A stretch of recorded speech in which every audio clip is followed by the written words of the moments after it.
अब मूवी शुरू होती है और हमें एक छोटी बच्ची की आवाज सुनाई है जो बताती है कि साल 2019 इस पृथ्वी के लिए खतरनाक साबित हुआ क्योंकि पृथ्वी पर बहुत खतरनाक आपदा मचाई थी। एक तरफ जहां भूकंप ने आया था तो दूसरी तरफ पूरी शहर में पानी का सैलाब आ गया था और कई शहर पानी में डूब गए थे। और ऐसा ही चलता रहा तो हमारी पृथ्वी बहुत जल्द पूरी तरह से खत्म हो जाएगी। ग्लोबल वार्मिंग के कारण पृथ्वी पूरी तरह से बदल चुकी थी और कहीं पर हदियां जमा देने वाली ठंड थी तो कहीं पर आग जैसी गर्मी का सैलाब। ग्लोबल वार्मिंग की वजह से लोगों का जीना बहुत मुश्किल हो गया था और लाखों मात्रा में जीव जंतु और इंसान का जान गंवाने लगे, जिससे यह होने लगा कि पृथ्वी की आबादी बहुत और इस समस्या को हल करने के लिए सोचा, जिसमें हमारा एक देश भारत भी था और उनको एक खास वैज्ञानिक और खास लोगों की एक टीम बनाई और इस टीम का लीडर होता है जैक। सब मिलकर एक मीटिंग करते हैं जिसमें फैसला करते हैं कि ये पृथ्वी की ऑर्बिट से बाहर एक सैटेलाइट भेजेंगे जो पृथ्वी पर होने वाले हर एक मौसम के बदलाव को और हर एक आने वाले डिजास्टर को पहले से मॉनिटर कर लेंगे ताकि इसकी इन्फॉर्मेशन इंसानों तक पहुंचा सके। इस सैटेलाइट का नाम डच बॉय होता है। इस सैटेलाइट की खास बात यह होती है कि ये सिर्फ न चीजों को मॉनिटर करती है बल्कि उन्हें कंट्रोल करके पूरी तरह से खत्म करके जो कमेटी होती है वो जैक से नाराज हो जाती है क्योंकि उसने उनकी इजाजत के बिना ही इस सैटेलाइट को ऑनलाइन कर दिया था। इस बात से यूएस गवर्नमेंट जैक से नाराज हो जाती है। जैक से सैटेलाइट के राइट्स मांगे जाते हैं। दरअसल जैक ने इस सैटेलाइट को बनाया है, वो इसका क्रिएटर है। यूएस गवर्नमेंट चाहती है कि पूरी दुनिया को इस सैटेलाइट्स बेचकर वो बहुत पैसा कमा ले, लेकिन जैक उन्हें राइट्स देने से मना कर देता है, इसलिए जैक को इस प्रोजेक्ट से निकाल दिया जाता है। इस बात से जैक को बहुत दुख होता है। यहाँ पर जैक को यह पता चलता है कि उसके अपने भाई ने यूएस सरकार की कमेटी को भड़का है क्योंकि वो उससे जेलस है। धीरे धीरे वक्त बीतता है और 3 साल बीत जाते हैं। 3 सालों में धरती पर किसी तरह का कोई डिजास्टर नहीं होता, लेकिन 3 सालों के बाद अफगानिस्तान के रेगिस्तान में जो हमेशा बहुत गर्म रहता था, यहाँ पर बर्फ पड़नी शुरू हो जाती है। यहाँ का टेम्परेचर इतना डाउन होता है कि लोग जमना शुरू हो जाते हैं, यानी कि सैटेलाइट में किसी न किसी तरह की टेक्निकल प्रॉब्लम आ गई है और इसकी पूरी जिम्मेदारी यूएस गवर्नमेंट की है। यूएस गवर्नमेंट की कमेटी की एक मीटिंग बैठती है जिसमें वो इस समस्या से बाहर निकलने के लिए डिस्कशन करते हैं, लेकिन ये सैटेलाइट जैक ने बनाई है और वो ही इसे ठीक कर सकता है। उसके अलावा इस सैटेलाइट के बारे में किसी को भी डिटेल्ड नॉलेज नहीं है, लेकिन यूएस गवर्नमेंट की कमेटी कहती है कि जैक को हम निकाल चुके हैं, हमें चुपचाप बैठ जाना चाहिए क्योंकि हम कुछ भी नहीं कर सकते हैं। यहाँ पर जैक का भाई भी होता है, वो कहता है कि मैं जैक को मना कर ले आऊंगा। इसके बाद वो जैक के पास जाता है और जैक से वापस टीम में शामिल होने के लिए कहता है। शुरू में जैक मना कर देता है, लेकिन वो जैक से कहता है कि इस सैटेलाइट को तुमने बनाया है, पूरी दुनिया जानती है कि इसके क्रिएटर तुम ही हो। अगर इसमें कोई भी टेक्निकल प्रॉब्लम आती है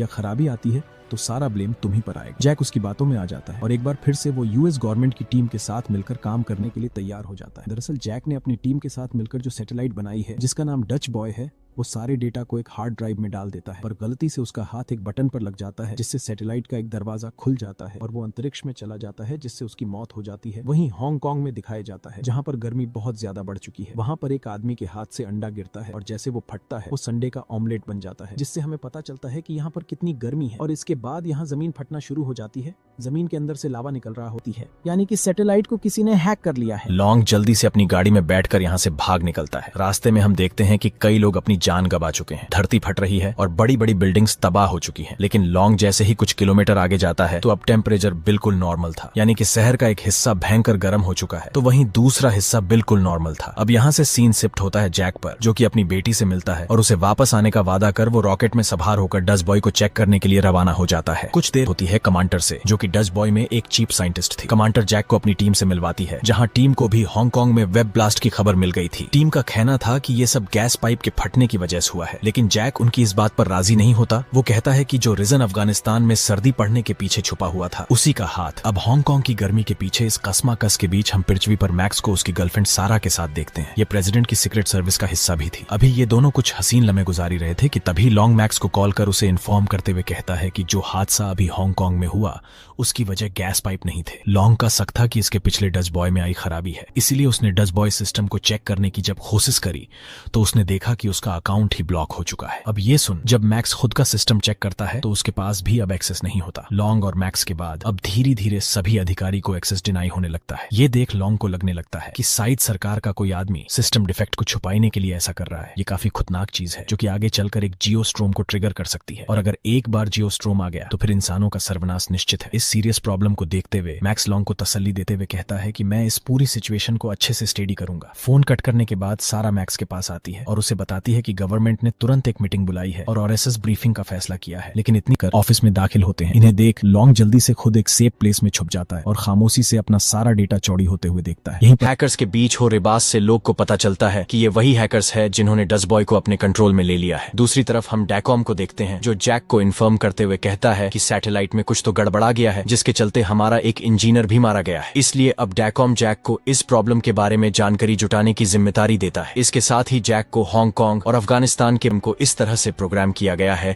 जिससे अफगानिस्तान में बेतहासा सर्दी पड़े तो वहीं हांगकांग में भीषण गर्मी। लेकिन यह सब प्रोग्राम किसने सेट किया और इसके पीछे उसका क्या मकसद था, यही बात जैक के समझ में नहीं आ रही है। इधर हम प्रिंसिपल लॉन्ग को देखते हैं जो कि डेटा चोरी होने के बाद सीधा जैक के भाई मैक्स को फोन मिलाता है और इस सिगरेट कॉलिंग में मैक्स के कहता है कि मेरे पास एक बहुत ही जरूरी इंफॉर्मेशन है जिसे मैं सिर्फ मिलकर ही बता पाऊंगा, इसलिए तुम मुझे भी न्यूयॉर्क में मिलो। इसकी चंद सेकंड में उसकी मौत हो जाती है और हैकर का नाम एक राज बन के रह जाता है। इधर हम स्पेस में जैक को देखते हैं जो अपनी टीम के साथ सैटेलाइट की प्रॉब्लम को सॉल्व करने में लगा हुआ है, लेकिन कोई भी सुराग उसके हाथ नहीं लगता। इसलिए जैक को अपने देश अमेरिका को सबसे ज्यादा पावरफुल बना सके। अब इसी सिलसिले में जैक मैक्स से भी बात करता है और उसे भी डचबॉय में वायरस होने की इंफॉर्मेशन देता है। वो प्रेसिडेंट के ऊपर शक जताते हुए कहता है कि ये सारा खेल प्रेसिडेंट की रची गई साजिश हो सकती है। प्रेसिडेंट सिर्फ उसे ही जिंदा रहने का मौका देगा जो उसके इशारों पे नाचेगा, इसीलिए सिर्फ वही लोग जिंदा रहेंगे जो कि प्रेसिडेंट का हुक्म मानेंगे। अब जैक की ये बात सुन मैक्स को वैसे तो उस पर कोई यकीन नहीं होता कि प्रेसिडेंट ये सब भी कर सकते हैं, लेकिन फिर भी वो सच्चाई का पता लगाने का फैसला करता है। डचबॉय में आई खराबी का कारण